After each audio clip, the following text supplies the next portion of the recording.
Então vamos lá, pessoal, vamos dar continuidade. O que a gente fez até agora?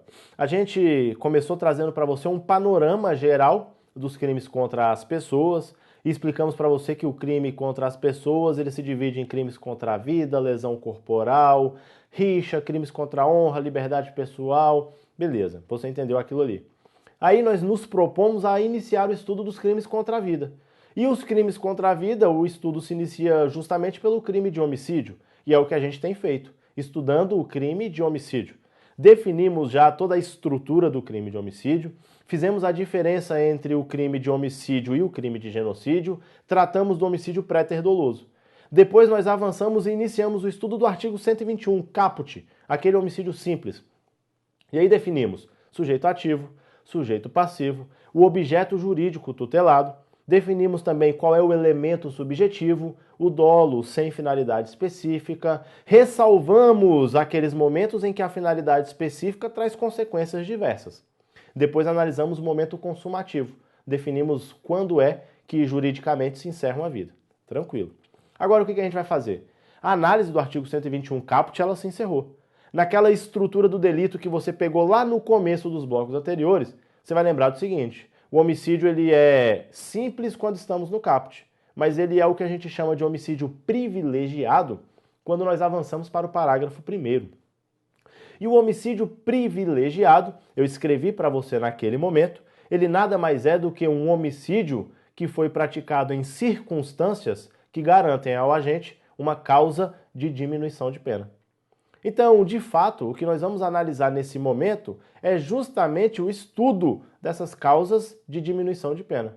O que caracteriza o homicídio privilegiado? Quais são essas causas que reduzem a pena do agente quando ele pratica o crime de homicídio? O que precisa acontecer? Então vem comigo na tela, olha só. Então agora nós vamos começar a estudar o famoso, famigerado homicídio privilegiado. Ele está previsto onde? No parágrafo 1º do artigo 121. Esse homicídio privilegiado, como eu já te alertei, nada mais é do que uma causa de diminuição de pena. Então, o agente, em determinados casos, ele terá a pena reduzida de 1/6 a 1/3, e lembrando, essa causa de diminuição é analisada na terceira fase da dosimetria da pena. Galera, o que eu quero que você se lembre, infelizmente, por incrível que pareça, é que você agora tem que começar a trabalhar com a lembrança dessas causas de redução. Os examinadores agora estão com a nova moda de cobrar essas frações. Então ele te traz que o homicídio privilegiado caracteriza causa de diminuição de pena, reduzindo a pena do homicídio praticado de 1/3 até a metade. Errado. O único erro é a fração. Então lembre-se, quando estivermos diante das causas de diminuição de pena que caracterizam o homicídio privilegiado, no parágrafo 1º do artigo 121, lembre-se que a pena será reduzida de 1/6 a 1/3. Beleza? A gente tem que começar agora a frisar bem essas frações de diminuição e de aumento de pena, infelizmente. Olha a observação importante que eu trago para você. A gente tem que ficar atento, porque essas causas de diminuição que nós vamos tratar adiante, elas tratam-se de direito subjetivo do autor. Ou seja, presentes os requisitos, o juiz deve reduzir a pena. Então você ainda vai estudar comigo essas causas de diminuição. Você vai ver o que caracteriza cada uma delas. Mas você tem que se lembrar o seguinte: se está presente uma causa, uma circunstância que diminui a pena do agente, o juiz é obrigado a aplicar. Ele é obrigado, é um direito subjetivo do autor ter a pena reduzida quando ele pratica o homicídio naquelas circunstâncias. Agora o importante aqui, pessoal, é conseguir fazer a ligação entre o que eu estou te dizendo, que é o que toda a doutrina defende, que é como funciona na jurisprudência, com aquilo que está escrito no Código Penal. Por quê? O Código Penal, ele escreve da seguinte maneira: presentes as causas de diminuição, o juiz pode reduzir a pena de 1/6 a 1/3. Então veja que a expressão literal utilizada pelo Código Penal de maneira expressa é pode reduzir. E quando você lê isso de maneira expressa no Código Penal, você entende o seguinte: se o juiz pode, ele também não pode. É ele que vai definir, de acordo com o juízo de conveniência dele, se ele aplicará ou não a causa de redução. Porém, pessoal, apesar da redação do Código Penal trazer a expressão pode reduzir, nós podemos ter a certeza de que esse pode deve ser interpretado como deve, porque o juiz deve reduzir presentes as circunstâncias. Agora, para a prova de concurso público, o que eu tenho que fazer? É simples demais. Você vai ler a questão. Se a questão trouxer justamente o que está escrito no Código Penal, o juiz pode reduzir a pena de 1/6 a 1/3 desde que presentes as causas de diminuição previstas no parágrafo 1º. Correto, sem problema nenhum. Agora, se ela entrar na seara da análise do direito subjetivo do autor a ter a pena reduzida, você vai se lembrar disso. Pode ser que ela pergunte da seguinte maneira: presentes as causas de diminuição de pena do parágrafo 1º do artigo 121, ou seja, o homicídio privilegiado, entende a doutrina e a jurisprudência que é obrigatória a redução de pena, por tratar-se de direito subjetivo do autor. Correto. Você sabe que está escrito pode na lei, mas que efetivamente esse pode deve ser entendido como deve. Ou seja, você vai ter que olhar para a prova e perceber se ela está te cobrando o teor da lei ou se ela está te cobrando o entendimento mais avançado que eu estou te trazendo aqui agora.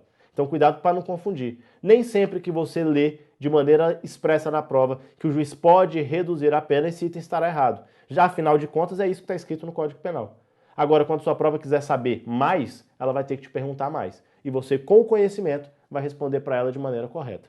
Tranquilo isso daí? Olha na tela comigo para a gente fechar esse raciocínio. Trata-se de direito subjetivo do autor, presentes os requisitos, o juiz deve reduzir a pena, mas eu te faço um alerta. Cuidado, porque em provas de concurso, muitas vezes, o examinador cobra o texto legal expresso, no artigo 121, parágrafo 1º, o qual diz que, diante das situações narradas, a pena poderá ser reduzida de 1/6 a 1/3. O fato de dizer poderá, nem sempre, pessoal, tornará a questão errada, já que o texto da lei assim determina, e é justamente a informação que eu estou te trazendo. Então veja, nem sempre que ele mencionar na prova poderá, você estará diante de um item errado. Você vai ter que perceber se naquele momento ele cobra para você, ele cobra de você o conhecimento expresso da lei ou o conhecimento mais avançado da doutrina e da jurisprudência. Claro isso daí? Beleza. Então vamos lá, olha só. Vamos começar a estudar essas causas de privilégio. O que são essas circunstâncias, essas condições que fazem com que a pena do agente seja reduzida? Então, olha só.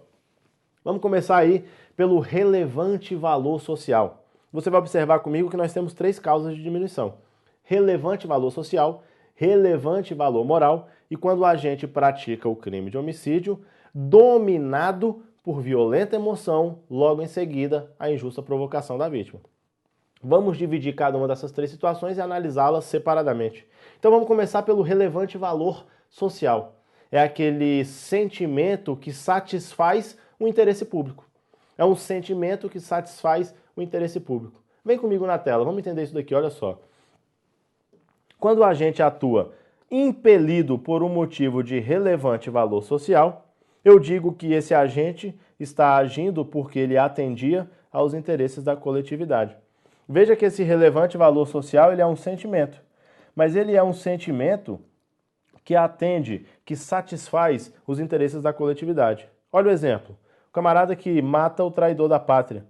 Ou algo mais próximo da nossa realidade, aquele agente que mata um perigoso bandido que atemorizava a vizinhança.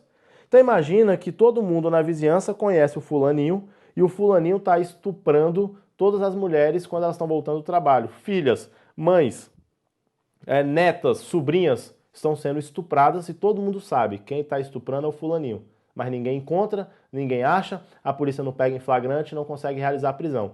Mas a sociedade, aquele bairro, aquela quadra, sabe o que está acontecendo e sabe quem é o autor do delito. Uma dessas pessoas, o pai de uma vítima, ou então um vizinho, identifica quem está praticando os estupros, consegue achar esse agente e mata o camarada. Ele matou esse camarada impelido por um relevante valor social. Ele tinha um sentimento de proteger aquela sociedade na qual ele vivia. Então veja que é um sentimento que atendia a interesses públicos. Esse agente ele vai responder pelo crime de homicídio, mas ele responde pelo crime de homicídio com uma causa de redução de pena que varia de 1/6 a 1/3. Então haverá uma redução de pena em razão do relevante valor social que motivava a conduta do agente. Tranquilo isso daí? Tranquilo. Vem comigo na tela. Então, pessoal, a gente já entendeu como é que funciona a causa de privilégio. Veja, o agente ele atua e é o que a gente chama de impelido. Olha que importante. impelido por este relevante valor social. E por que eu estou querendo chamar a sua atenção agora para esse termo, impelido? Porque você vai analisar o que eu disse para você nessa observação de vermelho aqui, ó. Cuidado para você não confundir a causa de privilégio, que é o que a gente estudou agora, com a atenuante genérica do artigo 65, inciso 3, a linha A, que a gente vai ver a diferença aqui. Olha só. O privilégio, ou seja, a causa de diminuição de pena, que vai reduzir a pena do agente de 1/6 a 1/3, ela aplica-se somente ao homicídio. Afinal de contas, é uma previsão do parágrafo 1º do artigo 121. O agente que atua impelido por um relevante valor social tem a pena reduzida no crime de homicídio. Agora, aqui você vai lembrar, para que seja privilégio, para que seja redução de pena, o agente deve atuar impelido pelo motivo de relevante valor social. Ou seja, olha que interessante, o valor social, pessoal, nesse caso aqui, ele é determinante para a prática do delito.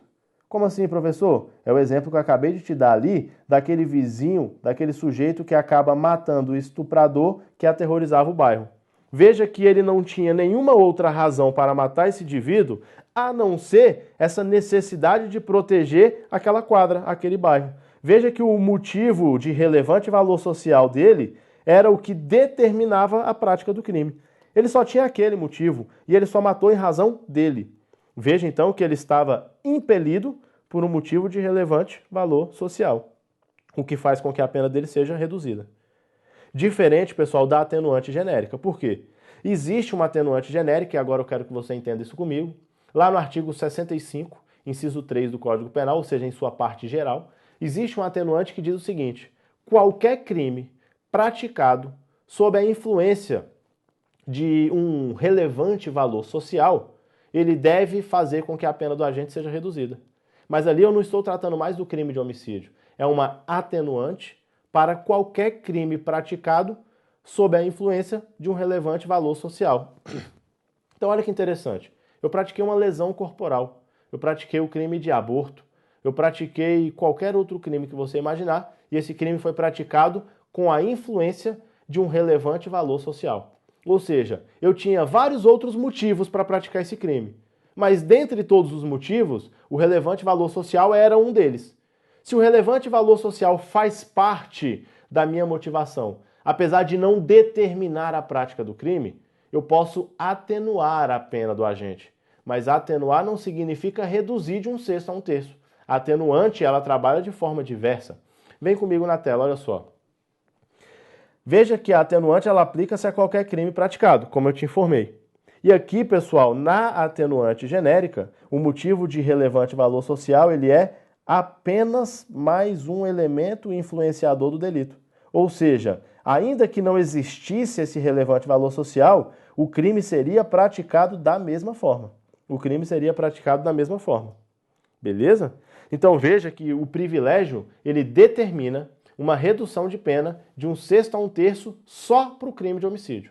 A atenuante genérica, ela determina uma atenuação da pena, que vai variar essa fração de acordo com o entendimento do magistrado, e essa diminuição que o magistrado vai analisar no momento da atenuante, ela se dá em qualquer delito, quando esse delito teve a influência desse relevante valor social, mas desde que essa influência fosse acompanhada por vários outros motivos. O agente já tinha motivo para realizar o crime que realizou. Mas além dos outros motivos que ele tinha, ele também estava impelido por esse relevante valor social, atenuante genérica. Beleza? Então não confundir essa atenuante, que efetivamente tem a mesma razão de ser, da causa de diminuição, que caracteriza o privilégio. Tranquilo? Essa, pessoal, é a primeira causa de diminuição de pena. Relevante valor social. Mas nós ainda temos mais duas. Vamos analisá-las. A segunda causa é o relevante valor moral. E o relevante valor moral é aquele que atende aos interesses particulares do agente, ligados aos sentimentos de compaixão, misericórdia, piedade. Beleza? Veja que aqui já estamos em outra situação. Antes nós analisamos o relevante valor social e lá o interesse era a sociedade. Aqui não, pessoal. Aqui nós estamos diante de interesse particular. Particular. Aqui o agente não está preocupado com a sociedade, não. Ele está preocupado com ele, ou então com a vítima. É um sentimento de compaixão, um sentimento de misericórdia, de piedade, independentemente do que a sociedade acha ou deixa de achar daquela conduta que ele está praticando. E nós temos como exemplo clássico de relevante valor moral, eutanásia. Eutanásia é um exemplo clássico que caracteriza um relevante valor moral. Galera, eu só quero que você fique atento ao seguinte, lembre-se disso, a eutanásia ela é crime. O camarada que pratica o delito de homicídio em razão de eutanásia, ele está praticando o crime. Vem comigo aqui. Hoje em dia é assim que funciona. O camarada está vendo que um parente querido dele está com uma doença incurável, não tem cura. Ou seja, o tempo vai passar e aquela pessoa vai morrer. Que fique claro, o doente não se encontra em estado terminal. Ele está vivendo. Porém, nós sabemos que ele possui uma doença incurável, que o levará à morte em determinado momento. O agente, para evitar esse sofrimento contínuo até a morte, ele resolve antecipar o momento dessa morte. Ele não está diante de um paciente em estado terminal, mas ele está diante de um paciente que a medicina já desenganou, já deixou claro que efetivamente não tem mais saída. Ou seja, eu antecipo o momento do sofrimento. Eu já mato essa pessoa agora para que ela não sofra mais um tempo e acabe morrendo. Uma consequência que será inevitável. Isso é eutanásia. É óbvio que esse homicídio praticado na eutanásia, ele caracteriza uma causa de diminuição de pena. Ele é um homicídio praticado por um relevante valor moral. Hoje em dia, essa conduta é criminosa. Tramita no Congresso Nacional um projeto de lei alterando o Código Penal e que tenta transformar a eutanásia numa causa de exclusão da ilicitude. Mas isso ainda está tramitando. Isso ainda demora algum tempo. E até que essa alteração chegue, nós trabalhamos com a ideia que existe no momento. Eutanásia é crime. Professor, eu não entendo muito bem o que é eutanásia. Eu sei que existe também a ortotanásia, a distanásia. Me ajuda a entender isso daqui. Então vem comigo na tela, olha só. Eutanásia, como eu te disse, é a antecipação da morte natural diante de uma doença incurável. E aí tem um detalhe importante. Aqui não estamos diante de um paciente no estado terminal. Ele não está no estado terminal, mas ele está com uma doença incurável, a medicina já desenganou e te diz, por exemplo, 3, 4, 5 meses de vida. Depois não tem mais para onde correr. Ok, vou antecipar o momento da morte para não deixar essa pessoa sofrendo durante esse tempo. Eutanásia caracteriza relevante valor moral. Agora nós temos outra hipótese, que é a ortotanásia. Ortotanásia é um termo utilizado pelos médicos para definir a morte natural sem interferência da ciência, suspendendo os meios medicamentosos ou artificiais de vida, permitindo ao paciente que já está em coma irreversível uma morte digna. Veja que aqui sim eu estou diante de um paciente que está em estado terminal. O camarada está à beira do colapso, ele já está mais para lá do que para cá. O camarada continua vivo por quê? Porque tem um aparelho ligado garantindo a sua respiração, porque tem uma aparelhagem ligada garantindo o funcionamento de seus órgãos, ou seja, o camarada já foi, mas eu estou segurando ele aqui por meios artificiais, medicamentosos. E o que é a ortotanásia?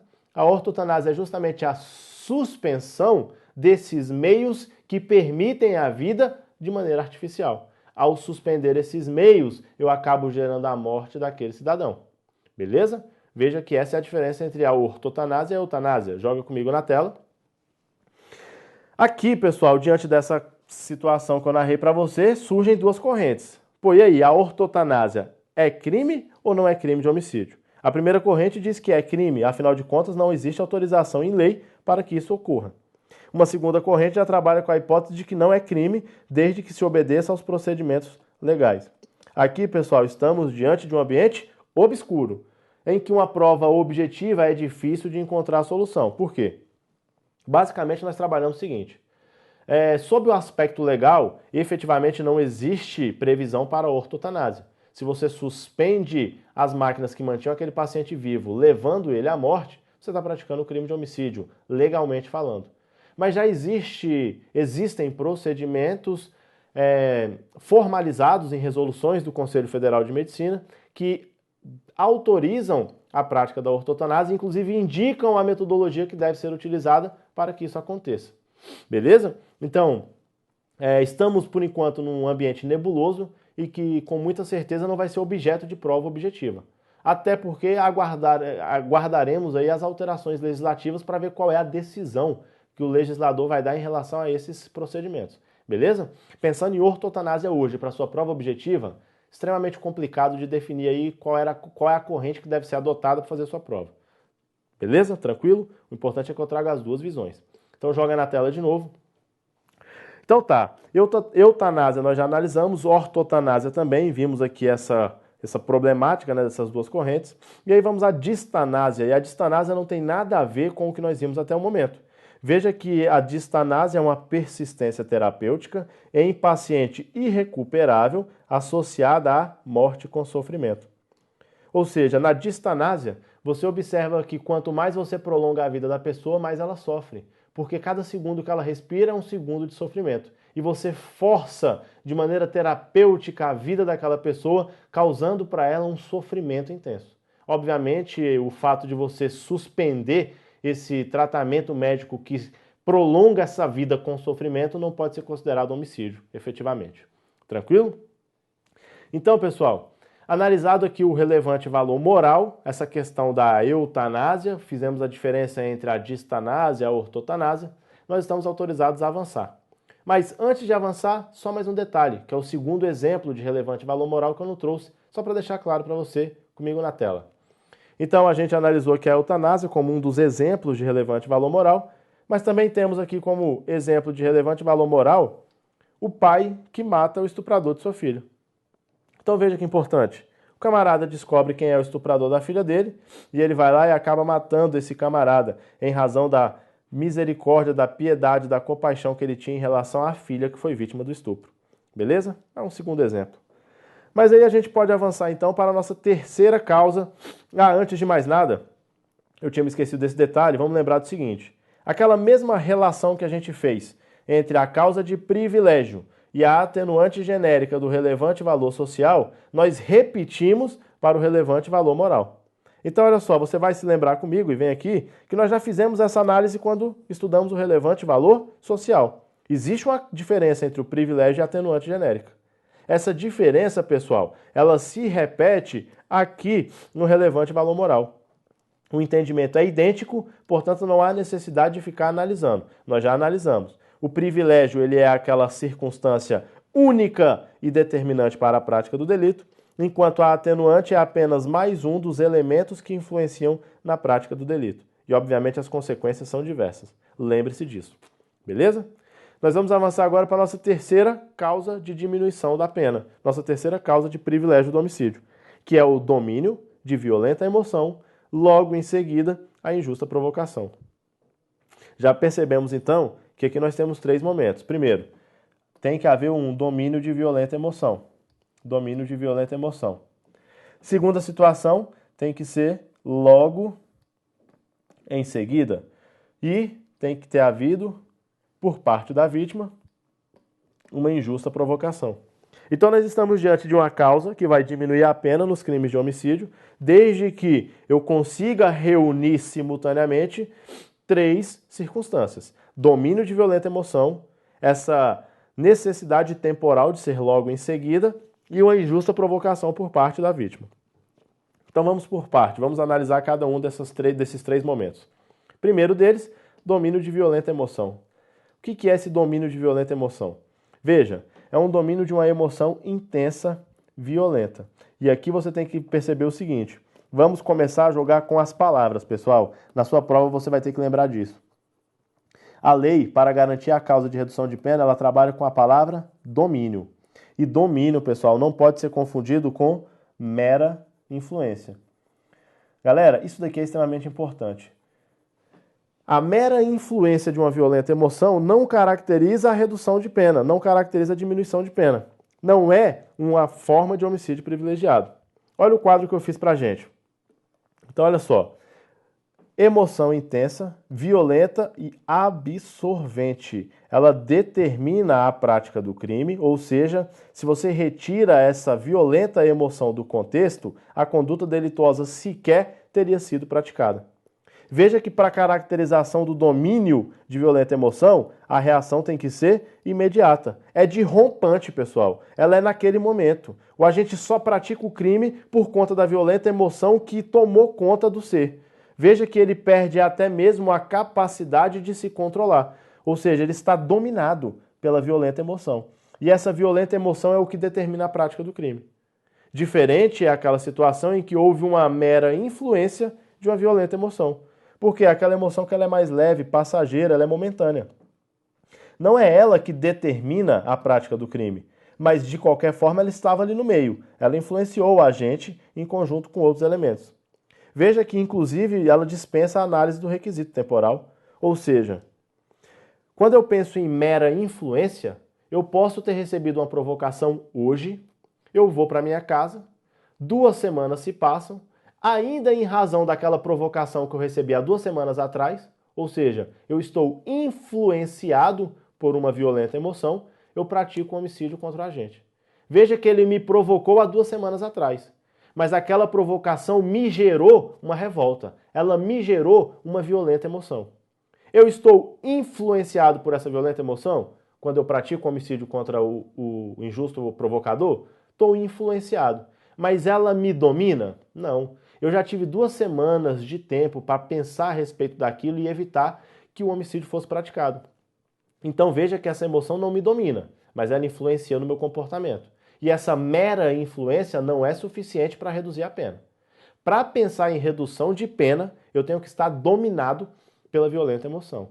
E aí é importante você observar o seguinte: o agente me provocou e me causou uma violenta emoção, mas uma emoção tão intensa que eu não consegui me controlar e acabei matando esse agente no momento em que eu recebi a ofensa. Opa, aqui é o seguinte: eu só pratiquei o homicídio porque uma violenta emoção gerada em razão da provocação da vítima me dominou e fez com que eu praticasse o homicídio. Eu respondo pelo crime de homicídio, mas com a causa de redução de pena.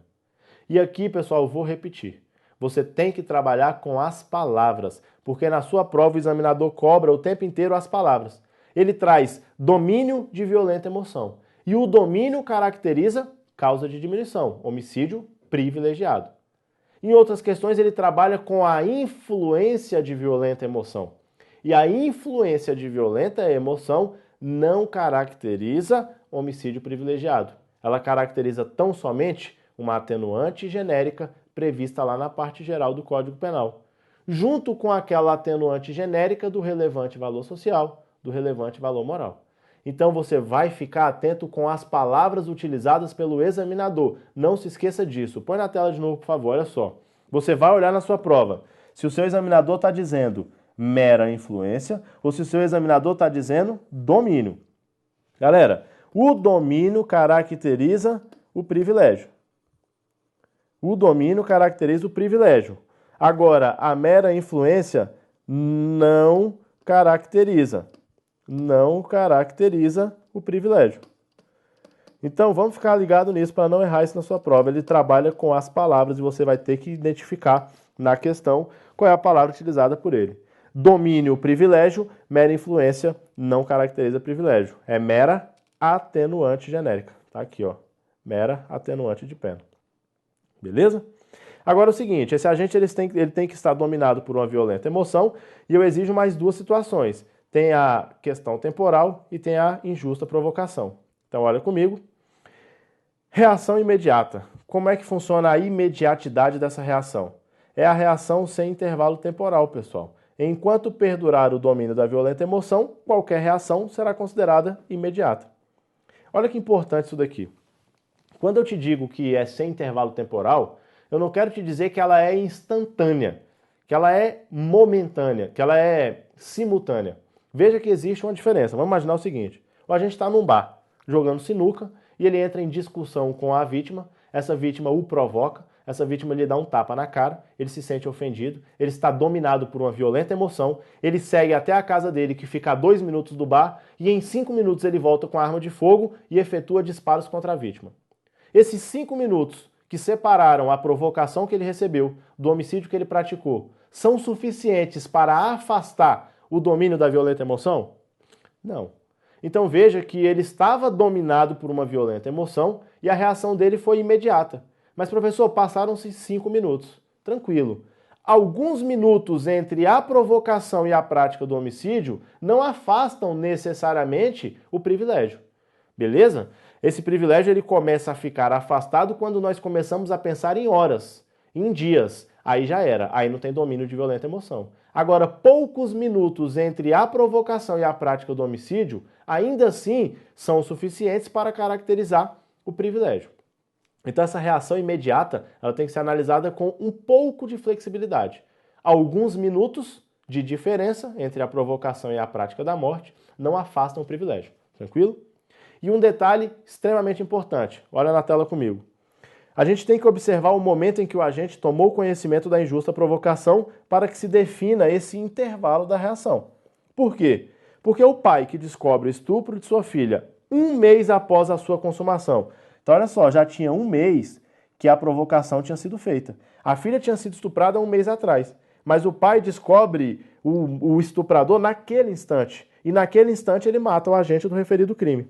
Então, veja, a injusta provocação ela foi o estupro. Só que esse estupro aconteceu há 1 mês atrás.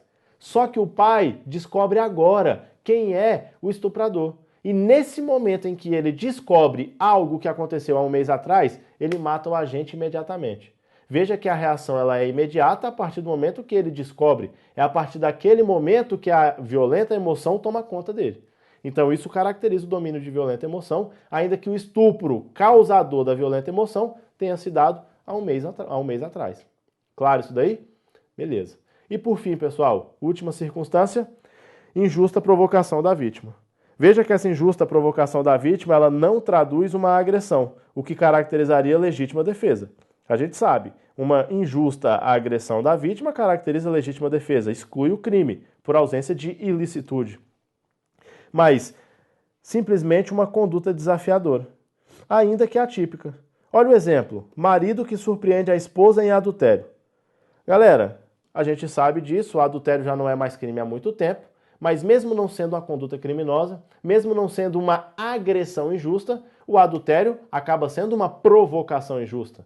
O marido chega em casa e flagra a esposa em adultério, ou a mulher chega em casa e flagra o marido em adultério. Essa prática do adultério não é uma agressão, mas é uma provocação injusta. E basta provocação injusta para que a violenta emoção domine o agente e ele pratique um homicídio, com causa de redução de pena. Então não se exige uma injusta agressão, até porque em casos de injusta agressão, o agente não deve responder pelo crime em razão de uma exclusão da ilicitude, legítima defesa. Claro isso daí, pessoal? Assim, a gente encerra o estudo do homicídio privilegiado. Então a gente encerra esse bloco por aqui, fechando o estudo do homicídio privilegiado, e a gente volta na sequência dando continuidade à matéria. Um abraço e até já já.